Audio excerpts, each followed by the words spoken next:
Hello guys, നമുക്കിന്നിവിടെ പുട്ടും കടലക്കറിയും ചെയ്ത് നോക്കിയാലോ. അതിനായിട്ട് ഞാനിവിടെ 1 കപ്പ് കടല 7 മണിക്കൂർ വെള്ളത്തിൽ കുതിർത്തി വെച്ചിട്ടുണ്ട്. അത് നമുക്കൊരു കുക്കറിനകത്തോട്ടിട്ടിട്ട് ഒരു 6 വിസിൽ വരുന്നവരെ വേവിച്ചെടുക്കാം. ഇവിടെ കടലക്കറി ഞാൻ വയ്ക്കുന്നത് തേങ്ങ അരയ്ക്കാതെയാണ് വയ്ക്കുന്നത്. തേങ്ങ അരച്ചും വറുത്തരൊന്നും ഇല്ലാതെ നല്ല ഇറച്ചിക്കറിയുടെ ടേസ്റ്റിൽ തന്നെ നമുക്ക് ഇതുപോലെ ചെയ്തെടുത്ത് കഴിഞ്ഞാൽ കടലക്കറി ഉണ്ടാക്കിയെടുക്കാവുന്നതാണ്.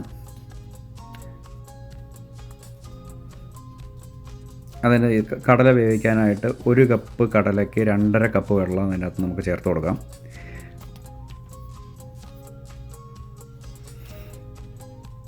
അതേപോലെ തന്നെ അതിനകത്തോട്ട് ഇച്ചിരി മഞ്ഞപ്പൊടി ഉപ്പും കൂടെ ചേർത്തിട്ടാണ് വേവിച്ചെടുക്കേണ്ടത്. ബാക്കിയുള്ള മസാലകളൊന്നും അതിനകത്തോട്ട് ഇടേണ്ട ആവശ്യമില്ല. നമ്മൾ മസാല മിക്സ് ചെയ്യുമ്പോഴത്തേനും ആ കൂട്ടിനകത്തോട്ട് ഇട്ട് കൊടുത്താൽ മതി. ഈ കടലൊക്കെ നമ്മൾ അറ്റ്ലീസ്റ്റ് ഒരു ആഴ്ചയിൽ ഒരു ദിവസമെങ്കിലും നമ്മുടെ ഡയറ്റിൽ ഉൾപ്പെടുത്തുന്നത് നല്ലതാണ്. ഇതിനകത്ത് ഒരുപാട് അയണുണ്ട്, പ്രോട്ടീനുണ്ട്, ഫൈബറുണ്ട്, പിന്നെ മറ്റനവധി ന്യൂട്രിയൻസ് ഉണ്ട്. സിങ്ക്, പൊട്ടാസ്യം തുടങ്ങിയ നിരവധി സവിശേഷതകളുള്ളതാണ് ഈ കറുത്ത കടല. അപ്പോൾ അത് നമ്മൾ ഇടയ്ക്കെങ്കിലും ഒരു ആഴ്ചയിൽ ഒരു ദിവസമെങ്കിലും ഡയറ്റിൽ ഉൾപ്പെടുത്തുന്നത് വളരെ നല്ലതാണ്. അപ്പോൾ നമ്മുടെ കടല ഓൾമോസ്റ്റ് റെഡി ആയിക്കൊണ്ടിരിക്കുന്നു. ഒരു 6 വിസിൽ വന്ന ശേഷം അതിനെ ഒരു സൈഡിലോട്ട് മാറ്റി വയ്ക്കുക.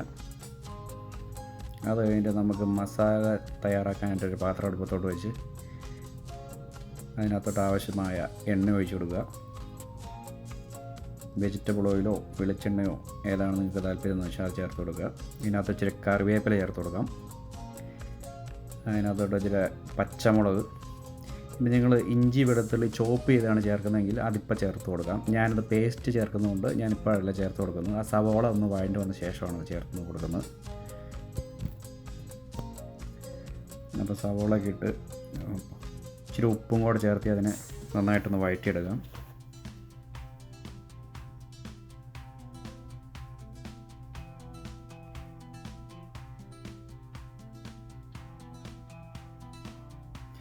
സവോള ഒന്ന് വഴണ്ട് വന്നതിന് ശേഷം നമുക്ക് ജിഞ്ചർ ഗാർലിക് പേസ്റ്റ് ആഡ് ചെയ്ത് കൊടുക്കാം.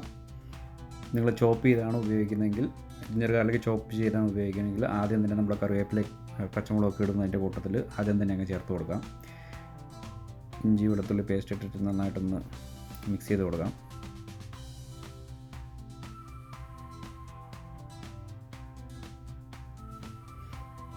അതായത് നമുക്ക് എടുത്ത് വെച്ചിരിക്കുന്ന പൊടികൾ ഇതിനകത്തോട്ട് ആഡ് ചെയ്ത് കൊടുക്കാം. മഞ്ഞൾപ്പൊടി, മീറ്റ് മസാല, മല്ലിപ്പൊടി, കാശ്മീരി ചില്ലി പൗഡർ, അതുപോലെ തന്നെ കുറച്ച് പെരുംജീരകം പൊടിച്ചത്.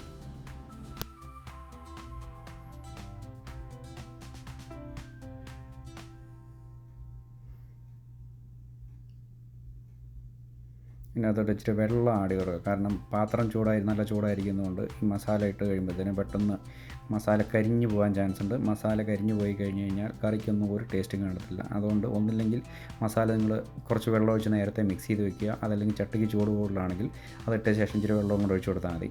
മസാല ഒന്ന് ഇച്ചിരി പച്ചമണം മാറി വന്ന് കഴിയുമ്പോഴത്തേനും ഇച്ചിരി തക്കാളി അരിഞ്ഞ് വെച്ച് നമുക്ക് ഇട്ട് കൊടുക്കാം.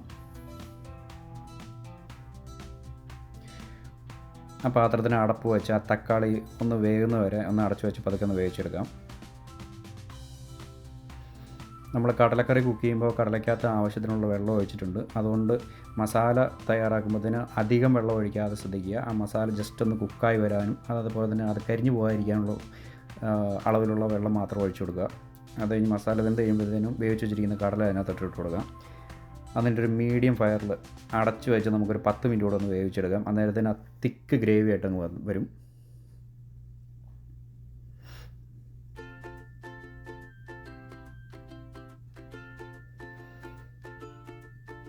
കറിയിലോട്ട് ഉപ്പ് ആവശ്യമുണ്ടെങ്കിൽ ഉപ്പ് ചേർത്ത് കൊടുക്കുക. ശ്രദ്ധിക്കുക, നമ്മൾ കടല വേവിച്ചപ്പോൾ ഉപ്പിട്ട് കൊടുത്തിട്ടുണ്ട്. അതുപോലെ തന്നെ ഉള്ളി വഴറ്റിയപ്പോൾ ഉപ്പിട്ട് കൊടുത്തിട്ടുണ്ട്. അപ്പോൾ കറി ചെക്ക് ചെയ്തിട്ട് ആവശ്യമുണ്ടെങ്കിൽ മാത്രം കുറച്ചുകൂടി ഉപ്പ് ചേർത്ത് കൊടുക്കുക.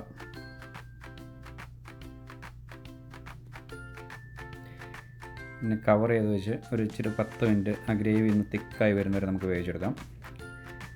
ഗ്രേവി സെറ്റായി വന്നിട്ടുണ്ട്. ഓൾറെഡി നല്ല തിക്ക് ഗ്രേവി ആയിട്ട് വന്നിട്ടുണ്ട്.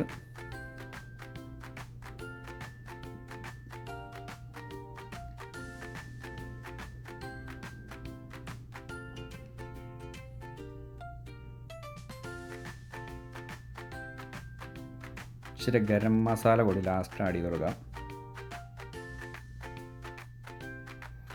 ഗരം മസാല കുറച്ച് ആഡ് ചെയ്ത് കൊടുത്താൽ മതി. ഒരുപാട് ഗരം മസാല ആഡ് ചെയ്ത് കൊടുത്താലും കറിക്ക് ഒരു കണ്ടമാനം കൊത്തലാവും. അതുകൊണ്ട് സൂക്ഷിച്ച് ഉപയോഗിക്കുക. ഒരു ചെറിയ പാൻ അടുപ്പത്തോട്ട് വെച്ച് കടുക് പൊട്ടിക്കാനായിട്ടുള്ള എണ്ണ ഒഴിച്ചു കൊടുക്കാം.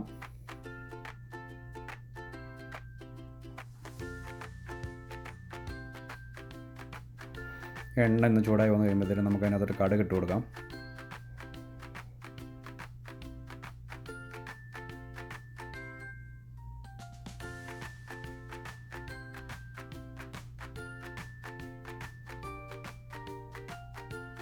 അതുപോലെ തന്നെ വറ്റൽമുളക് ഇട്ട് കൊടുക്കാം.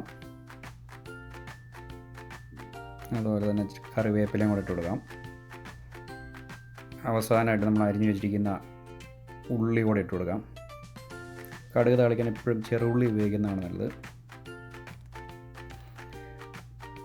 അതുപോലെ തന്നെ അധികം എരിവ് വേണ്ടാത്തവർ ഇപ്പോൾ കടുക് താളിക്കുമ്പോൾ നമ്മൾ ആ വറ്റൽമുളക് ഒഴിവാക്കുക. അതുപോലെ തന്നെ നമ്മൾ ആദ്യം ചേർത്ത് കൊടുത്ത പച്ചമുളക് ചോപ്പ് ചെയ്ത് അത് ഒഴിവാക്കുക. അതെല്ലാം ഒന്ന് മാറ്റിയിട്ട് ഉപയോഗിക്കുക, എരിവ് അധികം വേണ്ടാത്തവർക്ക്. കടുക് താളിച്ചിരട്ടി അങ്ങോട്ട് ചേർത്ത് കൊടുത്തിട്ട് കുറച്ച് നേരം അടച്ചങ്ങ് വയ്ക്കാം. അന്നേരത്തിന് അതിൻ്റെ ആ ഫ്ലേവറൊക്കെ കറിയിലോട്ടങ്ങ് ഇറങ്ങി വരട്ടെ.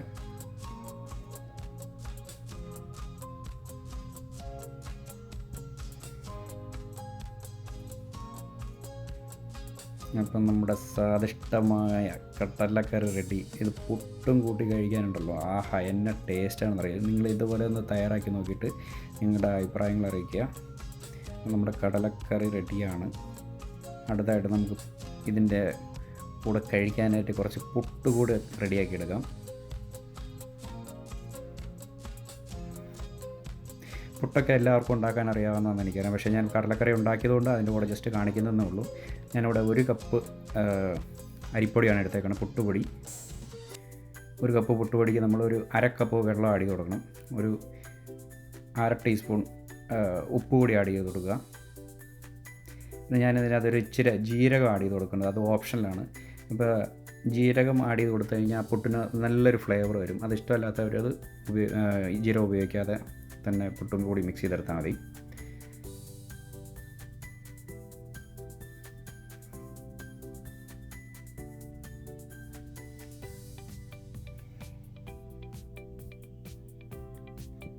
പുട്ടുപൊടി മിക്സ് ചെയ്യുമ്പോൾ എപ്പോഴും നല്ല ചൂടുവെള്ളം ഉപയോഗിച്ച് കുഴയ്ക്കാനായിട്ട് ശ്രദ്ധിക്കുക. നമ്മുടെ പുട്ടുപൊടി കുഴച്ച് വെച്ചത് റെഡി ആയിട്ടുണ്ട്. ഇനി നമുക്ക് പതുക്കെ ഇച്ചിരി വെള്ളം വെച്ചൊരു പുട്ടും കൂടെ അടുപ്പത്തോട്ട് വയ്ക്കാം.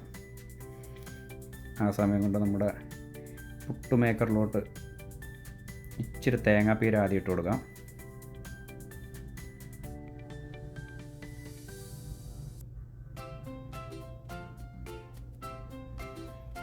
അത് കഴിഞ്ഞ് റെഡിയാക്കി വെച്ചിരിക്കുന്ന പുട്ടുപൊടി അതിനകത്തോട്ട് ഫില്ല് ചെയ്ത് കൊടുക്കാം നമുക്ക്.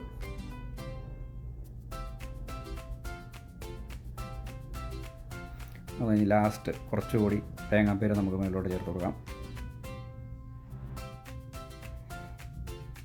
വെള്ളത്തിനാവി വന്നു നമ്മുടെ പുട്ട് മേക്കർ അതിനകത്തോട്ട് വെച്ച് കൊടുക്കാം. ഇതൊരു മീഡിയം ഫ്ലെയിമിൽ നമുക്കൊരു 15 മിനിറ്റ് വേവിച്ചെടുക്കാം. ഒരുപാടിട്ട് വേവിക്കരുത്. ഒരുപാടിട്ട് വേവിച്ച് കഴിഞ്ഞാൽ പുട്ടെല്ലാം കലച്ച് പോകും. അതുകൊണ്ട് ഒരു 15 മിനിറ്റ് ധാരാളം. നമ്മുടെ ആവി പറക്കുന്ന പുട്ട് റെഡി. നമുക്കതിനകത്തൊരു പാത്രത്തിലോട്ട് സെർവ് ചെയ്യാം.